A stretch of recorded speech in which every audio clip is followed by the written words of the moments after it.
আসসালামু আলাইকুম ষষ্ঠ শ্রেণীর প্রিয় শিক্ষার্থী বন্ধুরা, আশা করি তোমরা সবাই ভালো আছো। তো আজকে আমি তোমাদের চ্যাপ্টার লিসন হচ্ছে 6.4 এবং পেজ নাম্বার হচ্ছে 45 এবং 46 লিসন 6.4 আলোচনা করব। তো চলো এখানে কি বলা আছে প্রথমে দেখে নিই।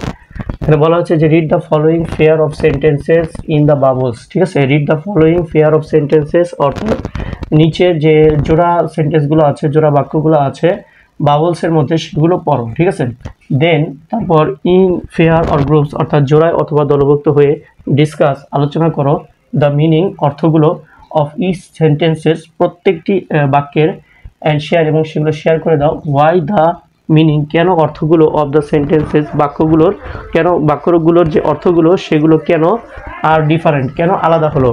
অর্থাৎ এখানে যে দুইটা বাক্য আছে, দুইটা বাক্যই কিন্তু একই রকম একই কথা, কিন্তু দুইটা কথারই অর্থ কিন্তু আলাদা, অর্থটা আলাদা কেন হলো সেটা আমাদের বলতে হবে। ঠিক আছে, তো প্রথমে আমরা দেখে নিই যে দুইটা বাক্যই বা দুইটা সেন্টেন্সই একই কিনা। তো চলো আমরা পড়ি।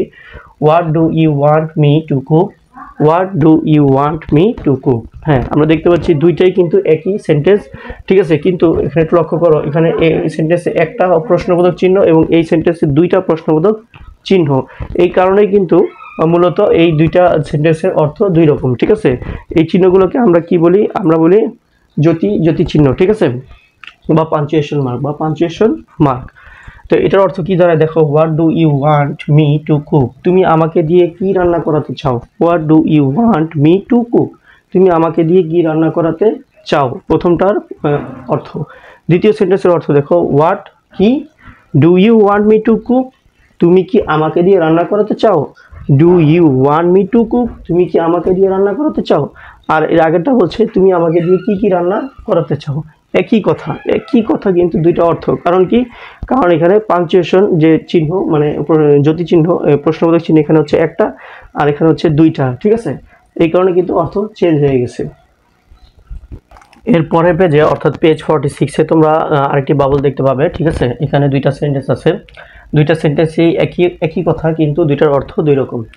কেন আমরা দেখি চলো। প্রথমটা হচ্ছে লেটস ইট গ্র্যান্ডমা, এর পরেরটা লেটস ইট গ্র্যান্ডমা। একই সেন্টেন্স কিন্তু অর্থ কিভাবে দুই রকম হয় দেখো। প্রথমটাতে ইটের পরে কমা নেই, কিন্তু দ্বিতীয় সেন্টেন্সে ইটের পরে কমা আছে। প্রথমটার অর্থ হচ্ছে লেটস ইট গ্র্যান্ডমা, চলো দাদিমাকে খাই।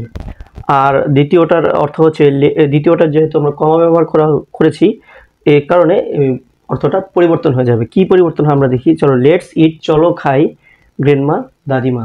ঠিক আছে, চলো খাই দাদিমা অথবা চলো দাদিমা আমরা খাই। ঠিক আছে, তাহলে এই কমা ব্যবহার করার কারণে কিন্তু দুইটা সেন্টেন্সে একই রকম হওয়ার পরেও দুইটার অর্থ দুই রকম হচ্ছে। ঠিক আছে, তাহলে এখানে এই আমরা বুঝতে পারলাম যে আমাদের যে জ্যোতি চিহ্ন বা পাঞ্চুয়েশন মার্ক আছে এগুলো ব্যবহার কত জরুরি সেন্টেন্সে, কারণ এগুলো ব্যবহার না করলে কিন্তু একটা সেন্টেন্স সম্পূর্ণভাবে অর্থ অনেক চেঞ্জ হয়ে যেতে পারে। এরপরের যে বাবলসটা আছে সেই বাবলসের সেন্টেন্স দুটি আমরা দেখি।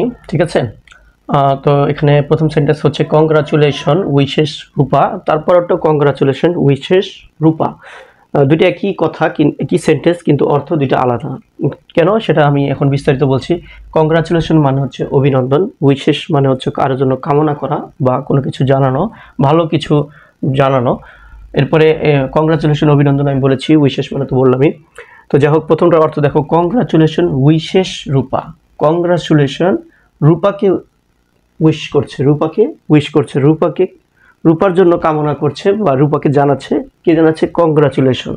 কথাটার কিন্তু কোনো অর্থ বোঝা যাচ্ছে না ক্লিয়ারভাবে। ঠিক আছে, কিন্তু যখন আমরা কংগ্রাচুলেশন এটা আমরা কোটেশন মার্কের ভিতরে আমরা যুক্ত করলাম বা সংযুক্ত করলাম কোটেশন মার্ক দিয়ে, তখন কিন্তু এটা অর্থটা চেঞ্জ হয়ে গেল। কি হলো? কংগ্রাচুলেশন অভিনন্দন উইশ রূপা জানালো বা রূপা কামনা করলো কংগ্রাচুলেশন বলে। ঠিক আছে, কংগ্রাচুলেশন বলে রূপা অভিনন্দন জানালো বা ঠিক আছে, এই কথাটা দ্বিতীয় সেন্টেন্সের কথাটা দাঁড়াচ্ছে কংগ্রাচুলেশন উইশেস রূপা, কংগ্রাচুলেশন বলে রূপা অভিনন্দন জানালো।